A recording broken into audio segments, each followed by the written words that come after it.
Oi, pessoal. Aqui é Marcelo Serrano e esse é mais um episódio em áudio e vídeo do podcast Itaú Views. Antes de começar, eu deixo o lembrete para você que nos acompanha aqui, seguir também as nossas outras plataformas. A gente tem publicado alguns conteúdos exclusivos no Instagram, no Telegram e no canal do YouTube, onde inclusive a gente vai disponibilizar essa edição do Itaú Views. Bom, hoje a gente aproveita que chegamos à metade de 2022 para fazer um balanço dessa primeira metade do ano e tentar projetar as perspectivas para o segundo semestre do ponto de vista macroeconômico, com a participação do economista-chefe do Itaú Unibanco, Mário Mesquita. Mário, tudo bem? Tudo bem, Marcelo. Beleza. Bom, Mário, tradicionalmente a gente abre o ano de conteúdos aqui do Itaú Views com um episódio que conta com a sua participação. E eu estava vendo as pautas lá que a gente gravou em janeiro e é interessante ver que a gente começou o bate-papo falando sobre inflação e juros nos Estados Unidos, um tema que se tornou ainda mais latente e dominante ao longo da agenda econômica esse ano. Então, queria começar aqui também te perguntando sobre isso, um pouco de como você vê a economia americana, a condução da política monetária por lá. Tá. Olha, o ano começou com uma discussão intensa, né, como você falou, sobre inflação e política monetária nos Estados Unidos. Havia uma visão dentro do mercado que a gente compartilha de que o FED estava atrasado, que ele tinha demorado a reagir ao agravamento das pressões inflacionárias e essa visão acabou prevalecendo. O próprio FED mudou, né, a postura de dizer que a inflação era transitória para aceitar que ela podia estar se tornando mais persistente, começou um ajuste de política monetária e, mais recentemente, passou a uma velocidade de 0,75 pontos percentuais por reunião de alta, né, que é um ritmo raro na história do FED. A última vez que ele tinha feito isso tinha sido em 94. Tá? O processo inflacionário global, que já era sério, tornou-se mais sério a partir do final de fevereiro, com a guerra entre Rússia e Ucrânia, que excluiu dos mercados de commodities toda a oferta de energia ou de produtos derivados de petróleo que vinha da Rússia, produtos agrícolas que vinham da Ucrânia. Se não toda, uma boa parte da oferta desses países foi excluída dos mercados globais, adicionando pressões inflacionárias que já não eram pequenas, né? Então, dificultando ainda mais a vida dos bancos centrais mundo afora. Não, e hoje muita gente já começa a falar, inclusive, num possível risco de recessão na economia americana. Eu queria te perguntar como você enxerga esse risco, essa possibilidade, e também como não só esse risco de recessão, mas todo o que você já comentou de perspectivas para a economia americana podem impactar mercados globais, em especial o Brasil. Tá. Até a grande crise financeira de 2008, costumava-se dizer nos Estados Unidos que as expansões não morrem de morte natural. Elas são, em geral, terminadas por ação do FED. O FED costumava subir a taxa de juros, apertar a política monetária para evitar a inflação, e isso decretava o final dos períodos de expansão. De 2008 para cá, a gente teve uma série de crises na economia global e recessões que não foram causadas pelo FED, nas quais o FED, na verdade, entrava para tentar aliviar o processo recessivo e revertê-lo, né?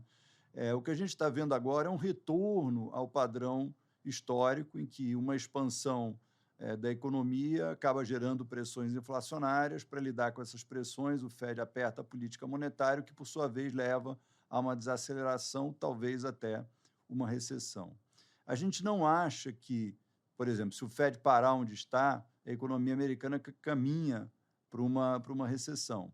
Vale notar, entre outras coisas, entre outros fatores de resiliência, o mercado de trabalho americano segue muito apertado e que as famílias acumularam uma poupança excessiva superior a 10 pontos percentuais do PIB nos Estados Unidos. Isso é um colchão que elas podem ir gastando e mitiga o risco de recessão. O risco de recessão vem do problema inflacionário. É o problema inflacionário que requer uma resposta dura por parte do FED e essa resposta que pode ocasionar uma desaceleração mais pronunciada e talvez uma recessão. Perfeito. Acho que, continuando aí no tema juros, mas trazendo a discussão para o Brasil, a gente tem um cenário diferente, a percepção de que a gente chega próximo ao final do ciclo de alta por aqui.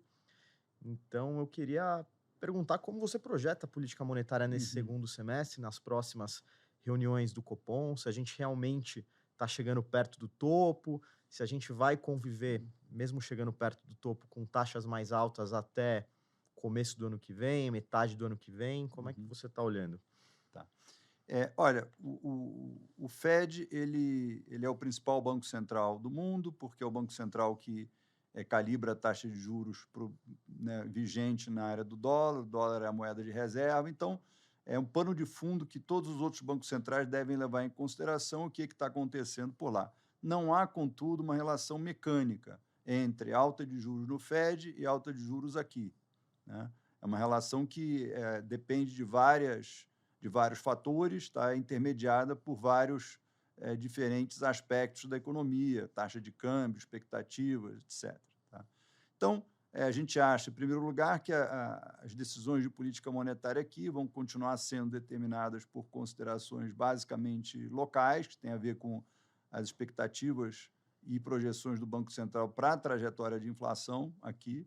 E o que acontece com o Fed, o que acontece com a política monetária lá fora é parte do cenário, mas não é determinante de forma isolada. Tá? Então, aqui a gente vê o Banco Central continuando a elevar a taxa de juros até 13,75% ao ano.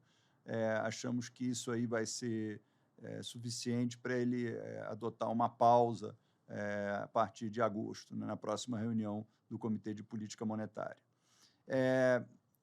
Depois de um ciclo de alta, em geral, vem um ciclo de baixa, né? Quando é que isso vai acontecer? Olha, a gente acha que ainda tem muita incerteza no cenário, em especial em relação à política fiscal. A gente tem que ter mais clareza sobre a trajetória das contas públicas adiante. Isso deve levar o Banco Central a ser cauteloso. O ambiente internacional também não está nada fácil, como a gente sabe, e com isso a gente só vê espaço para corte de juros a partir do terceiro trimestre do ano que vem, e aí a gente pode ter uma queda para a vizinhança de entre 9,5% e 10% no final do ano que vem. Legal. Acho que um outro tema que a gente falou nesse episódio inaugural de 2022 e que é legal visitar é a perspectiva de atividade econômica por aqui, Uhum. crescimento. Nossa visão era mais cautelosa lá atrás, mas se a gente rememorar os dados do PIB do primeiro trimestre, divulgados em maio, a gente viu que o mercado se surpreendeu de alguma maneira, elevou para cima algumas projeções. Então, eu queria te perguntar agora, metade do ano, qual que é a nossa perspectiva de crescimento econômico? Olha, de fato, a gente estava mais cauteloso, a gente deveria ter levado em consideração que também aqui houve um acúmulo de poupança extra, que também está sendo utilizado para sustentar o consumo, então é menor do que o fenômeno observado nos Estados Unidos, mas não deixa de ser relevante. Tá? Então, a gente reviu nossas projeções várias vezes, já estamos com 1,6% de crescimento para esse ano, com viés até de alta. Né? Estão discutindo e estão sendo implementados alguns cortes de impostos sobre combustíveis.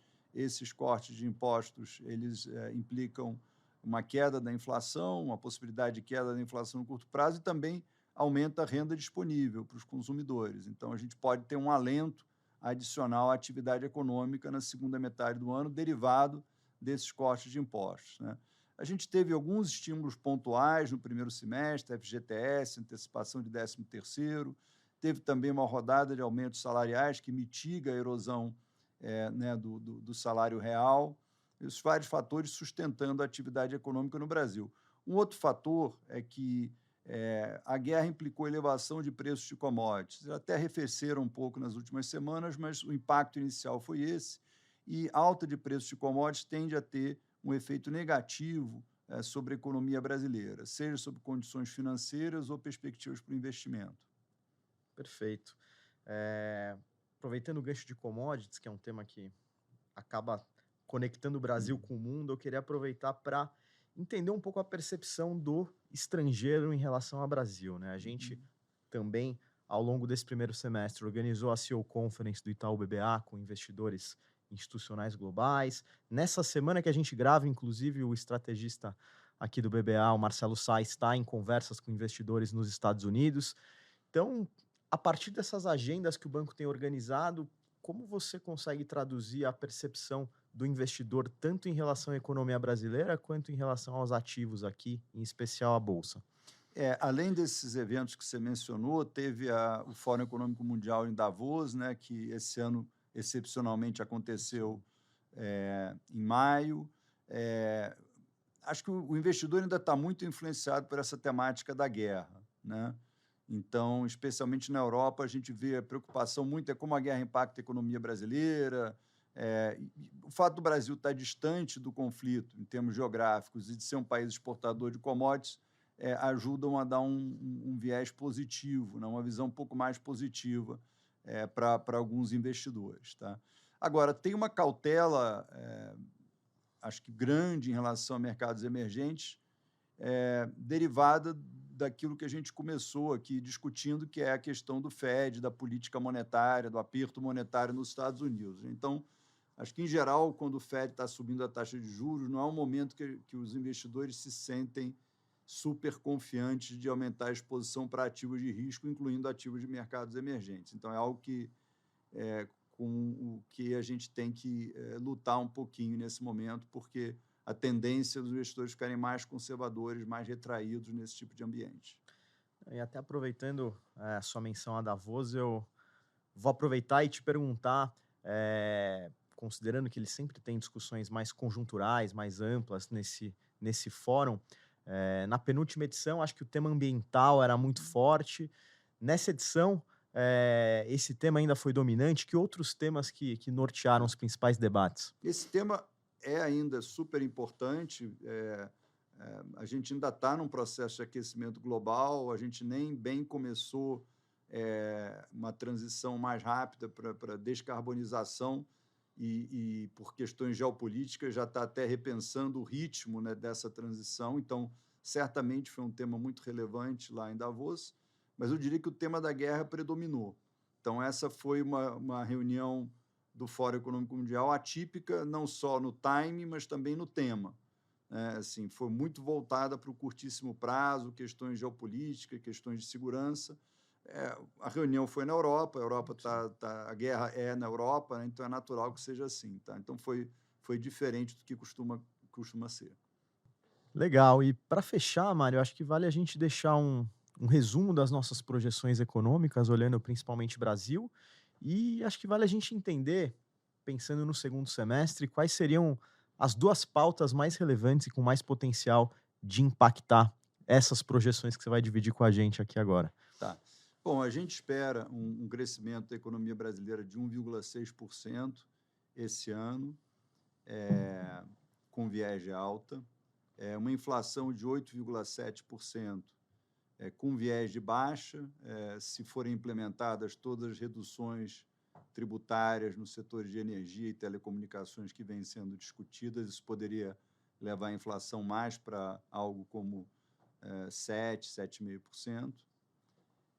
Nós esperamos que a Selic suba até 13,75% no final desse ciclo e no final desse ano, taxa de câmbio em R$ 5,25 por dólar no final do ano. Tá? É um ano de eleição, isso normalmente chama a atenção das pessoas aqui no Brasil, mas eu sigo achando que os principais fatores de incerteza têm a ver com o ambiente internacional.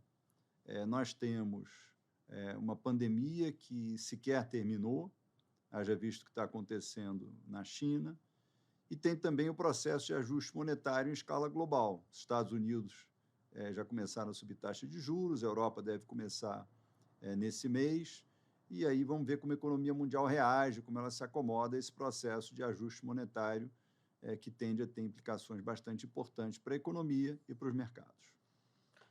Bem legal, acho que a gente conseguiu cumprir bem essa pauta e fazer um balanço da primeira metade do ano, projetar um pouco do segundo semestre. Então, queria encerrar esse bate-papo e agradecer novamente a participação do Mário aqui no Itaú Views. Obrigado, Marcelo. Um prazer.